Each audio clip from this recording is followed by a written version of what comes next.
Quem já não ouviu falar em Atlântida? Dizem que as civilizações azteca, maia, egípcia, entre tantas outras, podem ter sido originadas no enigmático continente perdido. Uma verdade histórica ou pura lenda? A única certeza que se tem é que até hoje a Atlântida ainda é um mito. Há muitas lendas em torno de um continente desaparecido. Uma terra de deuses edificada em tempos remotos. Um reino coberto de ouro e prata. Campos verdes e floridos. Seria Atlântida uma lenda ou realidade? Na mitologia grega, a última ilha de Atlântida foi destruída há 12.000 anos e se chamava Poseidonis, que quer dizer o deus do mar.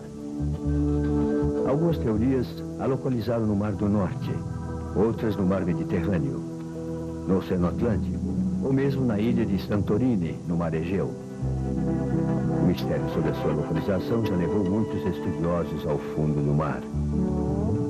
O francês Jacques Cousteau, por exemplo, realizou uma expedição a um dos possíveis lugares onde a Atlântida teria submergido.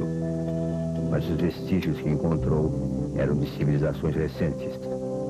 Os primeiros registros sobre a Atlântida foram narrados por Platão, filósofo grego, que viveu no século IV a.C. Ele teria se baseado nos relatos de Solon, um sacerdote egípcio. No primeiro diálogo, chamado Tibeu, Platão descreve a formação do cosmo e promete contar a história de Atlântida nos diálogos seguintes. O professor de filosofia, James Areia, fala sobre as duas partes que comporiam Timeu. A primeira delas é essa que aparece com o nome de Critias e se esperaria uma outra onde tomaria a palavra Hermócrates. A parte destinada a Critias, ela aparece até nós, a narrativa está cortada, ela é interrompida bruscamente, e aquela que deveria ser proferida pelo Hermócrates não foi encontrada. A centelha que Platão acendeu sobre o passado da humanidade permanece viva até hoje, mesmo sendo Critias um diálogo incompleto. Critias começa descrevendo uma civilização muito avançada, que teria sido punida pela ira dos deuses. O curioso é que essa punição, no momento mesmo em que ela vai ser proferida, no momento em que os deuses se reúnem, né, patrocinados por Zeus, para decidirem o destino de Atlântida, a narrativa de Platão ela é interrompida. Para alguns autores, esse diálogo é incompleto porque Platão desiste desse projeto, né, já estando velho, e se empenha em redigir as leis, que é a sua última obra. Então ele teria largado, abandonado esse projeto. Para outros, né, Platão teria escrito e essa pequena parte, esses dois apêndices, teriam se perdido. Não existem provas concretas a respeito de sua existência, e principalmente sobre o seu fim. No entanto, de acordo com as ciências ocultas, que estudam fenômenos não explicados pelas leis naturais, Atlântida existiu, mas não resistiu às divergências entre grupos de interesses distintos. Um grupo trabalhava em prol da coletividade, trabalhava realmente buscando a melhoria, o progresso, o bem-estar do cidadão atlantiano, e outro grupo trabalhava mais a nível de interesses próprios, fragmentários, separativos. Eles ficaram conhecidos como os Senhores da Face Sombria, ou os Magos Negros da Atlântida, em choque com os Senhores da Luz. É assim que nós, sobre essa linguagem metafórica, que nós recebemos informações sobre esse atrito que houve. Por um lado, esse choque entre humanos, e por outro lado, cataclismas naturais realmente fizeram com que o continente se desmembrasse e afundasse a última parte da Atlântida, que foi Poseidonis, no meio do Oceano Atlântico. Cataclisma quer dizer uma transformação brusca e de grande amplitude nos movimentos da crosta terrestre. Existem movimentos do planeta, alterações no eixo da Terra, que fazem com que as camadas, né, geológicas elas sejam movimentadas. Quem tem uma grande teoria sobre isso é o professor Charles Hapgood, que ele mostra que realmente a Terra, em várias ocasiões, ela tem deslocamentos das suas placas tectônicas. E isso faz com que, às vezes, o que está no fundo do oceano venha para cima e a superfície desça. Mas será mesmo possível que um continente inteiro desapareça? Então, segundo essa teoria, a crosta é dividida em grandes placas tectônicas que elas se afastam uma da outra, colidem uma com a outra, ou divergem, ou passam uma pela outra, né? Formando então, provocando terremotos, vulcanismos, nascimento de vulcões no fundo oceânico. Mas são fenômenos, terremotos, vulcanismos, são os únicos movimentos que nós percebemos. Eles não são de grande extensão vertical. Quer dizer, a geologia não mostra grandes variações rápidas de deslocamento vertical da crosta. Pode haver deslocamentos de vários quilômetros, mas lentamente. Há uma hipótese de que os sobreviventes de Atlântida tenham se refugiado em outras terras e o seu conhecimento se perdido com o passar dos milênios. Novas civilizações então teriam se formado sem saber a origem do seu passado.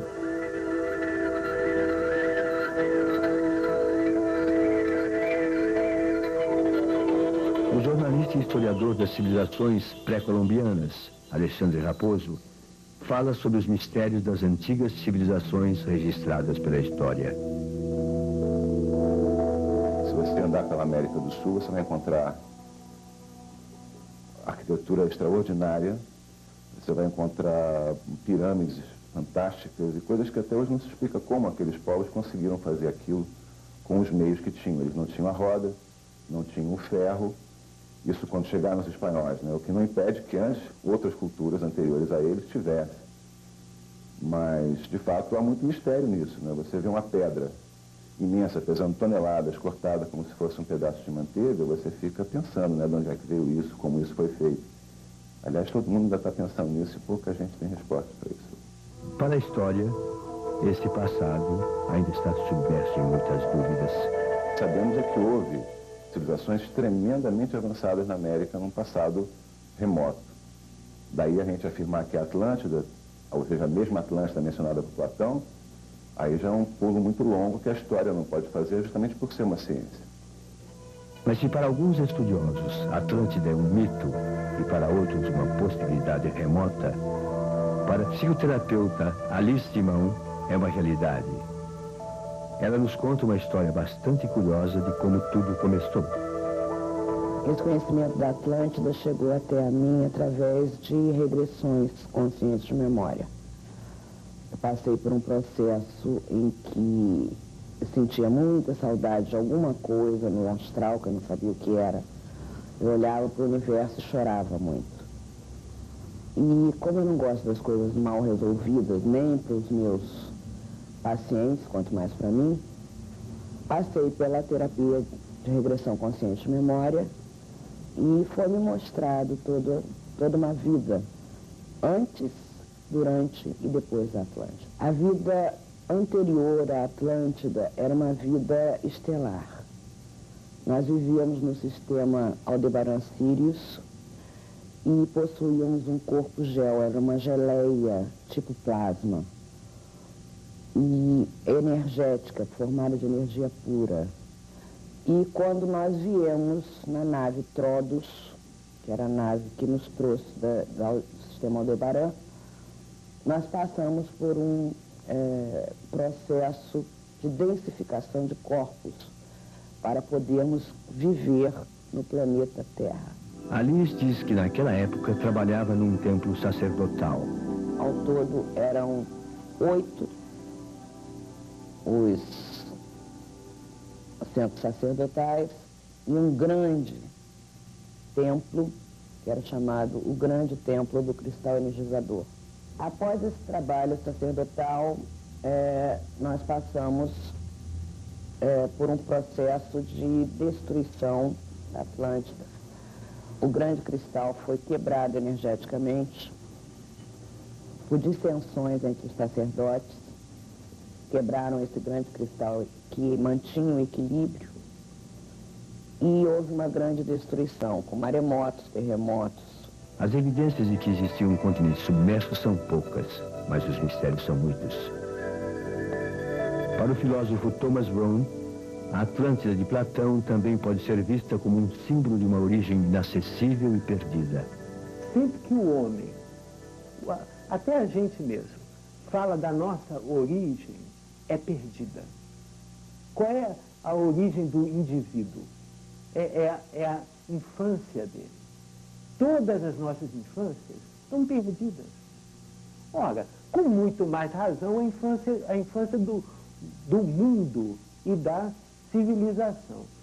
As infâncias do mundo, da civilização e do indivíduo, como são sempre infâncias ou origens perdidas, recuadas em algum passado, cuja memória nossa não é precisa, nem pode ser, isso inspira admiração.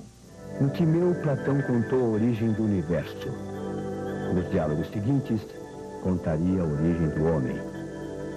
Esses diálogos ou se perderam ou nunca existiram, mas acabaram levando o homem a uma busca perdida na sua própria origem.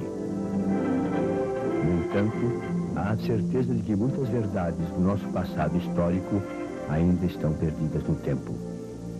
Ou melhor, numa ilha cheia de mistérios que suscita a imaginação humana há mais de 2000 anos. Eu volto já.